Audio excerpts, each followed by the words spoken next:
Universo Diverso, com Luciana Neri. No Universo Diverso de hoje, nós vamos conversar com Alexandre Pereira. Ele é advogado militante, professor de Direito Eleitoral e Municipal, vereador por 4 mandatos, ex-presidente da Câmara de Vereadores e atualmente procurador do Legislativo Conquistense. Nós vamos conversar com Alexandre sobre essa polêmica aí causada pelo comentário do presidente Bolsonaro.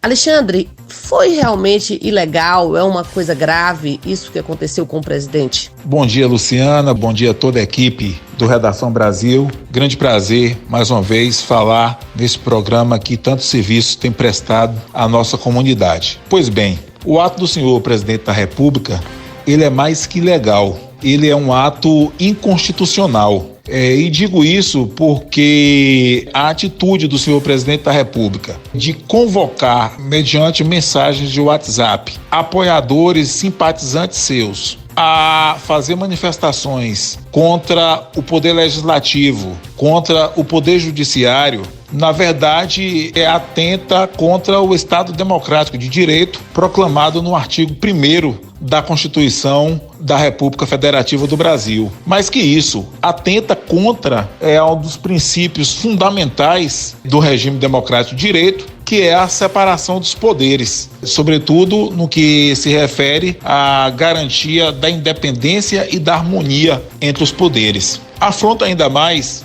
os chamados princípios sensíveis da Constituição da República, consagrado no artigo 34, inciso 6º, especificamente na linha A, que diz respeito a atentar contra a forma republicana de governo, o sistema representativo e o regime democrático. Então não há qualquer dúvida de que o senhor presidente da República, ele, ao difundir essas mensagens de WhatsApp, ele violou, antes de mais nada, a Constituição da República. Na sua opinião, então, é uma coisa grave?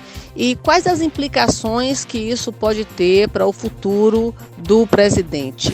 Bem, com relação às implicações dessa atuação do senhor presidente, nós temos a Lei Federal número 1079 de 1950, que ela dispõe sobre os crimes de responsabilidade do presidente da República. A conduta do presidente Jair Bolsonaro, no caso em discussão, ela se enquadra perfeitamente no disposto no artigo 4º, inciso 2º da mencionada lei, que diz claramente se tratar de crime de responsabilidade, atentar contra a Constituição Federal e especificamente contra o livre exercício dos demais poderes. Essa atitude, sem dúvida nenhuma, que nós estamos debatendo aqui, ela é um atentado, antes de mais nada, à democracia. É uma atitude que, antes de mais nada, mostra um perfil totalitarista por parte do chefe maior de Estado.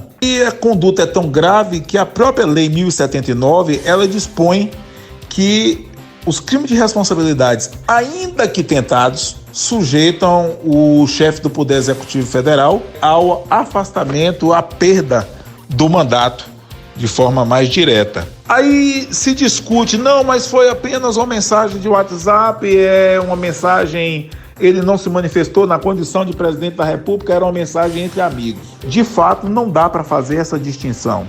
Por quê? A pessoa do presidente é indissociável da pessoa física dele quando ele trata de assuntos que dizem respeito à República. O presidente não tratou de um assunto que diz respeito a um grupo de amigos, a um grupo de parentes, a um grupo de familiares. Ele tratou de assunto que diz respeito ao interesse nacional. Então, neste caso, não há como se dissociar a figura do presidente da pessoa física dele, que seria bem diverso se ele tivesse tendo uma conversa de fato de questões da vida privada. Aí realmente se teria a figura do presidente e a figura do cidadão Jair Bolsonaro, mas não é o que acontece no caso concreto. Então, segundo o seu entendimento, todas as condições para o impeachment do presidente estão dadas? É isso mesmo que você disse? Bem, Luciana, e o fato, então, de o presidente da República estar certamente enquadrado no disposto da lei que trata sobre os crimes de responsabilidade do presidente da República. Trará como consequência direta o seu impeachment? Não necessariamente. Por quê? O processo de impeachment, o processo de impedimento de um presidente da República, ele é um daqueles processos que nós chamamos de jurídico-político. Exatamente porque tem um componente legal, um componente jurídico e tem também um componente político. Bem, do ponto de vista do componente jurídico, por tudo que foi exposto, não resta dúvida alguma de que estão dadas as condições para um possível impeachment. Mas há que se analisar também a questão das chamadas condições políticas, porque o impeachment ele só vai se concretizar a depender de algumas variáveis.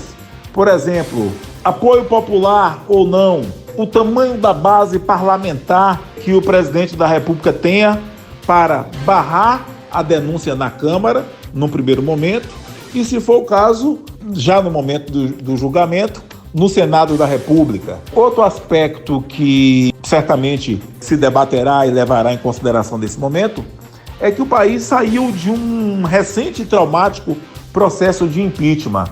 Então, a questão que vai se colocar é a questão da estabilidade institucional, as discussões acerca da estabilidade econômica. Tudo isso são variáveis que vão pesar no momento de se chegar ou não à conclusão de deflagrar e avançar com o processo de impeachment em relação ao presidente Jair Bolsonaro. Diante do exposto, qual seria então a mensagem para a sociedade? O que é que a sociedade tem que prestar atenção e tem que observar em situações como essa? O certo, Luciana, é que independentemente que haja ou não impeachment ou ao menos processo de impeachment, o que eu acredito que a população brasileira precisa estar extremamente vigilante é para o fato de que, sem dúvida alguma, a nossa democracia, construída a tantas mãos durante tantas décadas, sem dúvida nenhuma que ela está em xeque. Porque não apenas neste episódio, mas como também tantos outros, o atual mandatário federal tem dado sucessivas demonstrações de pouco apreço à democracia, ao regime democrático de direito, às instituições de uma forma geral.